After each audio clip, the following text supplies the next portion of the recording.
Baik, barakallahu fikum. Jadi memang satu poin penting yang kita dapat dari para salafus saleh tentang kehidupan pernikahan adalah agar kita di dalam membangun harmoni ini mengutamakan berkomunikasi. Artinya menyampaikan apa yang harus disampaikan dan menyimak apa yang harus disimak dari pasangan kita.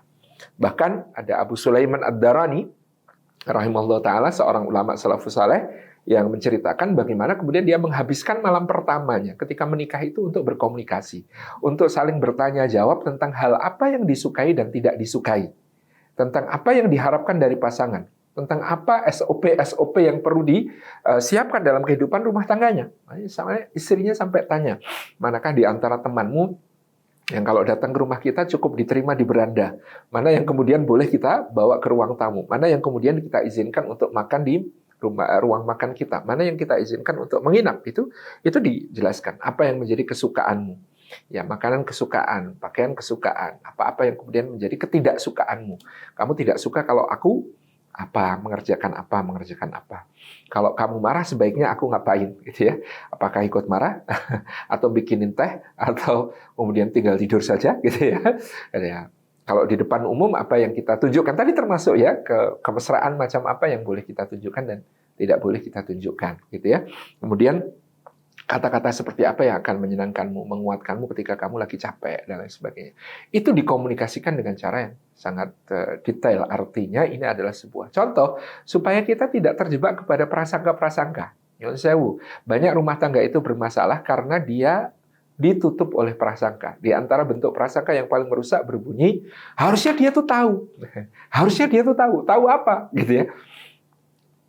Harusnya dia tuh tahu kalau aku pulang itu bikinkan kopi. Tahunya dari mana kalau tidak pernah disampaikan? Harusnya dia tuh tahu kalau aku berangkat ke kantor itu tolong dilepas sampai ke jalan, jangan masuk dulu sebelum aku nggak kelihatan. Misalnya gitu ya, ada tuntutan-tuntutan semacam itu, tetapi semuanya adalah berupa ya karena mengira bahwa standarnya sama, padahal kan standar berbeda. Mohon maaf, ini pertanyaan ini saya tutup gambarannya tentang pentingnya komunikasi dengan sebuah cerita pembanding ya. Istri saya itu berasal dari sebuah keluarga yang ayahnya adalah seorang pejabat tingkat kabupaten, ibunya adalah seorang ibu rumah tangga.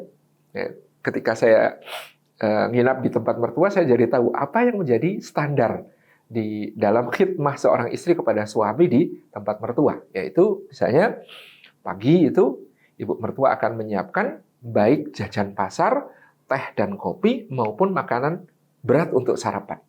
Dan itu Masya Allah, monggo Pak, tehipun, kopi ini pun. Nanti kalau Bapak mau dahar pagi itu di toto dahar itu ya betul-betul diambilkan. Nasi diambilkan, sementen Pak, nopo kirang, gitu ya. Kemudian oporipun kayak gempahannya ya Pak, atau mau dadanya, itu diambilkan. Betul-betul sebuah khidmah yang luar biasa.